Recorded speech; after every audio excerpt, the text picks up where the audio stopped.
Greetings, Word Horde. We're here with an exciting option for you. A version of our podcast without any ads. That's right. No advertising interruptions, just the content you love, ready to go in your favorite podcast apps like Spotify and Apple Podcasts. It's another way to support the show, ensuring that we keep bringing you the word stories and language explorations that you love. Try it at waywordradio.org/ad-free. And it's affordable. For just a small subscription fee, you can enjoy A Way with Words uninterrupted, except by us. Plus, it makes a great gift. Know somebody who loves language as much as you do? Give them the gift of words. Easy to sign up, easy to enjoy. It's the same A Way with Words, just streamlined for your listening pleasure. Go to waywordradio.org/ad-free. Support us, support the show, and enjoy an ad-free listening experience. waywordradio.org/ad-free. Thank you. Support for A Way with Words comes from National University, where flexible online classes let you earn your degree or credential on your schedule. Learn more at nu.edu.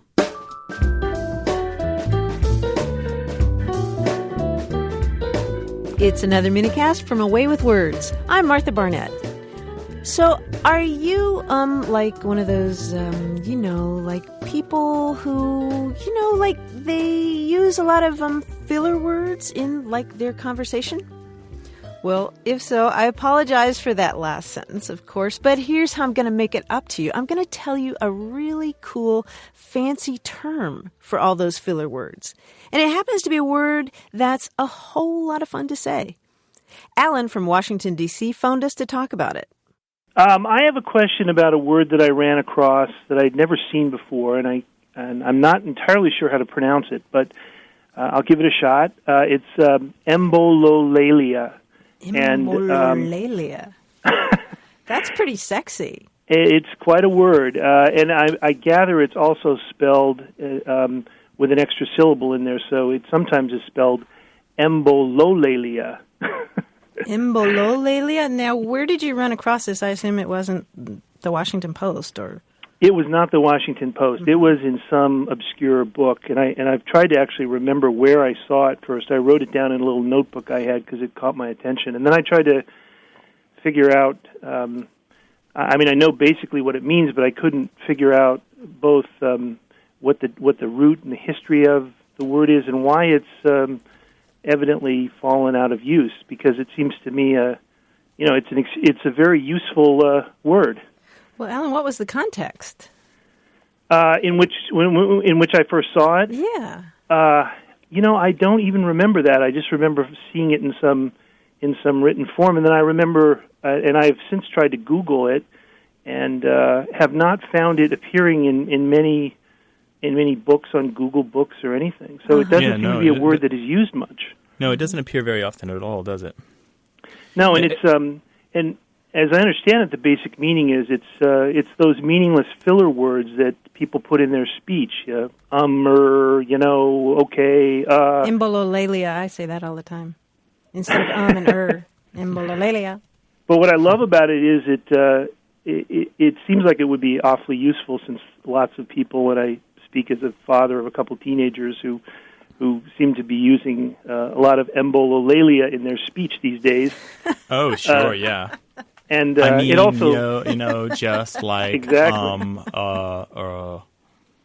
And it also sounds like what it is. It's sort of onomatopoetic.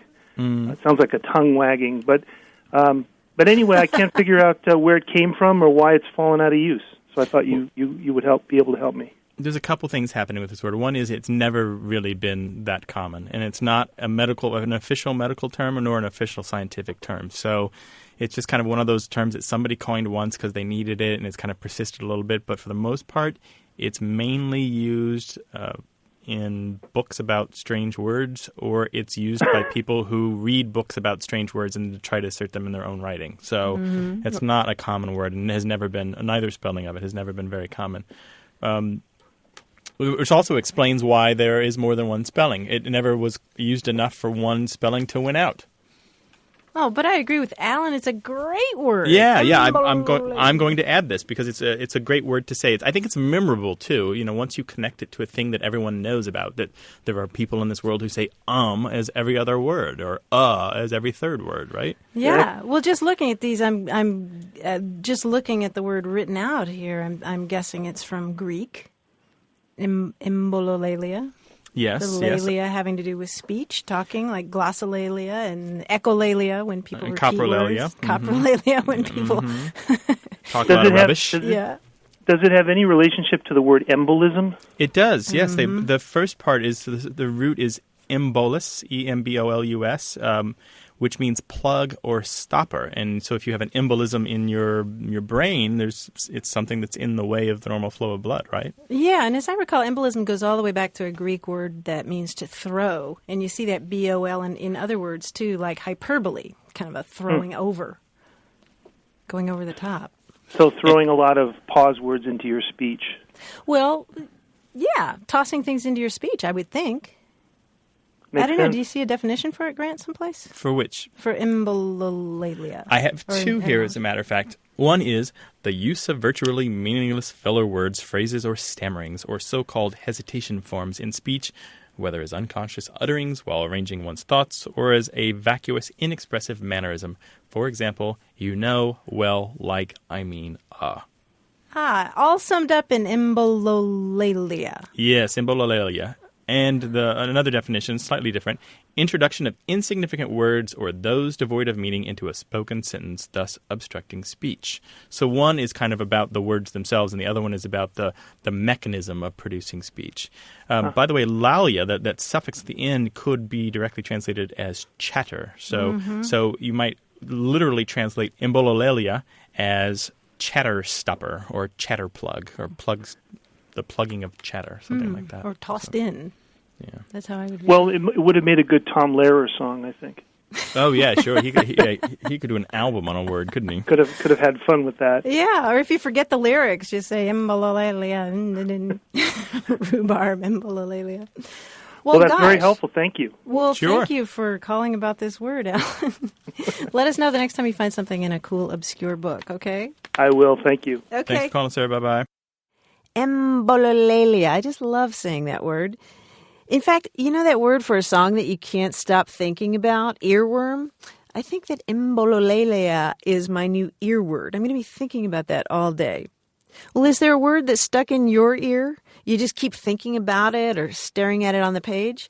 Well, we'd love for you to toss it into our conversation. The number's 1-877-929-9673 or send an email to words@waywordradio.org. Thanks for listening. I'm Martha Barnett. Embololalia. Embololalia. Embololalia.